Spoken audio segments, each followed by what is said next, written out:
bugüne kadar edindiğim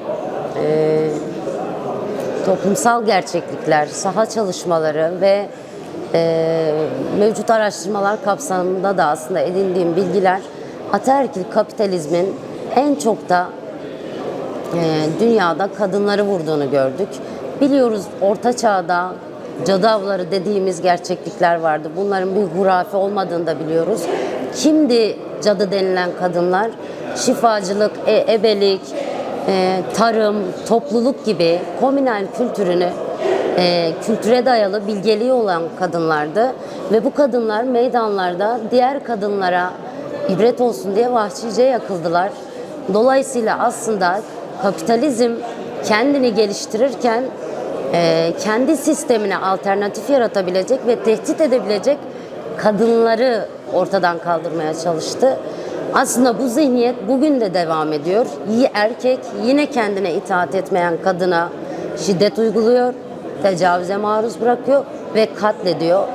Aslında sistemin bugüne kadar devam ettiğini görüyoruz. Ekonomi ve komünel toplum dediğimizde de bu gerçekliği tarihsel kökeninden alıp kadının eve kapatılarak metalaştırıldığı dönemden bugüne getiriyoruz ve bu işin asıl öznesinin de kadınlar olması gerektiğini düşünüyoruz. Çünkü dünyanın yarısından fazlası bir nüfusa sahip olan kadınlar ekonomik karar mekanizmalarından ve ekonomik hayatla olan organik bağı kesildikten sonra aslında sistem bir çürüme yaşıyor, toplumsal yozlaşma yaşıyoruz. Dolayısıyla insanlığı kaybettiğimiz yerden başlayıp o gerçeklikle, o hakikate ulaşıp yeni bir sistem örmek durumundayız. Yeni bir sistemi örmek zorundayız ve bu sistemi örerken de kadının özne olduğu bir sistemi inşa etmeliyiz. Doğaya baktığımızda da aslında doğa ve kadın arasında çok ciddi bir ilişki olduğunu da görüyoruz. Doğa ve doğum kavramlarına da bakabiliriz. Kavramsal benzerliğinin yanında yaşamı yeniden üreten, yaşamı yeniden inşa eden bir gerçeklik de söz konusu. Kadın kadar doğaya da uygulanmış bir tahakküm var.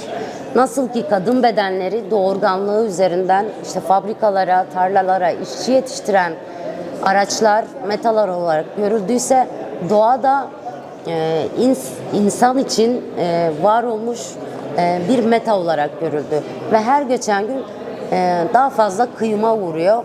Özellikle teknolojinin gelişmesiyle birlikte daha önce sadece toprağın üstüne yönelik bir kıyım varken artık toprağın altının da kazıldığı, toprağın içinin dışına çıkarıldığı bir sistem gerçekliğiyle karşı karşıyayız. Kullandığımız teknolojik araçların birçoğunda işte demir, bakır, maden, altın gibi, uranyum gibi 60'a yakın element var. Ve biz bu aletleri kullanmaktan hiçbir şekilde kaçınamıyoruz. Ne yazık ki dijital çağ yaşadığımız için. Fakat bunu yaparken doğanın da bir yanda bu ekosistemin nasıl tahrip edildiği gerçekliğini de görmemiz lazım. Dolayısıyla biz komünel toplumla ekolojik sürdürülebilirliği de esas alıyoruz. Aslında insanın insanla olan ilişkisini ve insanın doğayla olan ilişkisini yeniden inşa etmeyi hedefliyoruz. Çünkü insan doğadan uzaklaştıkça aslında kendi insani özünden de uzaklaştı. Bizim de bu öze bir geri dönüş hareketi olarak yeniden bir yapılanma sürecine girdiğimizi belirtebiliriz. Endüstriyalizmde de benzer bir gerçeklik vardı. Kadınlara aslında manipülatif bir şekilde özgürleştiği iddia edildi. Fakat biz bunun koskoca bir yalan olduğunun farkındayız. Çünkü özgürleşme adı altında aynı zamanda kadının ev içi yaşamda ürettiği her şey hiçleştirildi, değersizleştirildi ve sömürü altında tutuldu. Çünkü kadının ev içinde gerçekleştirdiği hiçbir emek karşılığını bulamadı, değersizleşti. Aslında bir emek sömürüsü vardı. Bu durum endüstriyalizmde de böyleydi. Çünkü fabrikalarda, çalıştığı alanlarda eşit işe, eşit ücret meselesi dediğimiz sorunlarla karşı karşıya kaldık. Bir yandan dışarıda çalışırken bir yandan da ev içi sömürüye maruz kaldı. Dolayısıyla bu döngüyü değiştirmeyi hedefliyoruz ve bir şekilde ekolojik sürdürülebilirlik, toplumsal fırsat eşitliği, cinsiyet eşitliğine dayalı komünal bir sistemi inşa etmekten bahsediyoruz. Yani aslında biz ekonomi kavramına da bakmamız lazım. Antik Grekçe'de ekonomos dediğimiz şey ev içi yaşam kuralları demekti. Aslında ev yasaları demekti.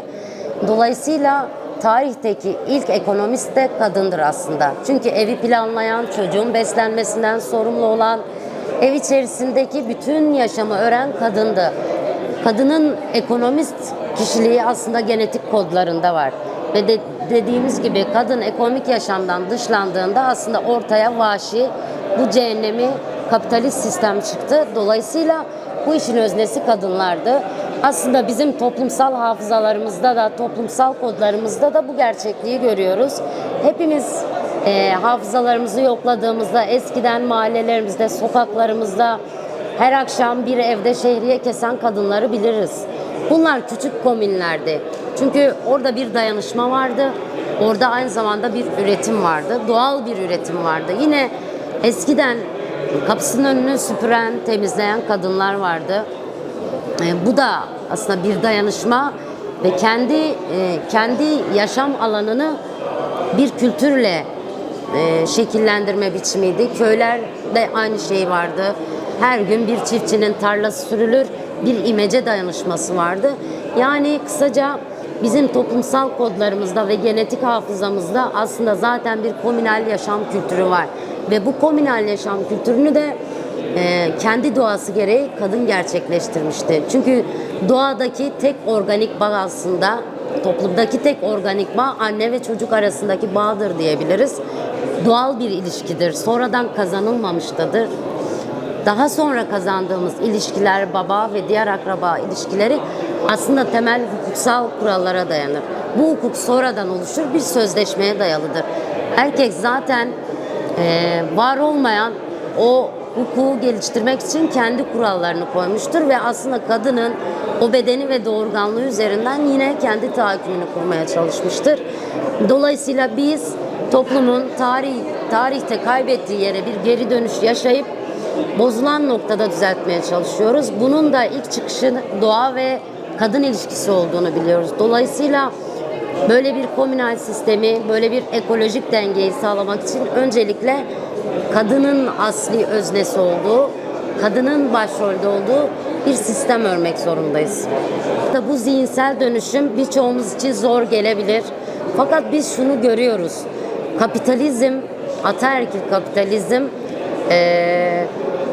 hepimizin zihinlerinde ve toplumda ahlaki bir çöküş yarattı. Ve bu ahlaki çöküş bundan sonraki nesillere de kodlanmaya çalışılıyor. Dolayısıyla bir seçim ve bir tercihte bulunmak durumundayız. Biz bu yozlaşmayı, bu ahlaki çöküşü kabul mü edeceğiz? Bu şekilde yaşamı sürdürecek miyiz? Yoksa bunun alternatifini mi geliştireceğiz? Elbette ki alternatifini geliştirmek en doğru seçenek. Ve bu alternatifi geliştirirken evet biliyoruz bölgemizde, toplumda hatta artık dünyada derin bir yoksulluk, derin bir yozlaşma var. Doğadan kopuş var, kendi yaşam kültüründen, ortak hafızasından kopuş var. Biliyoruz fakat bu derin yoksulluk ve derin yozlaşma halini büyük bir enerji olarak açığa çıkarabileceğimizi de biliyoruz.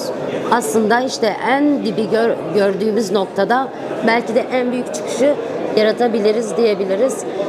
Çünkü buradan ciddi bir enerji açığa çıkacağına inanıyoruz. Ve toplumumuzun da aslında bu arayışta olduğunun çok farkında olarak böyle bir alternatif sistem geliştirmeyi hedefliyoruz.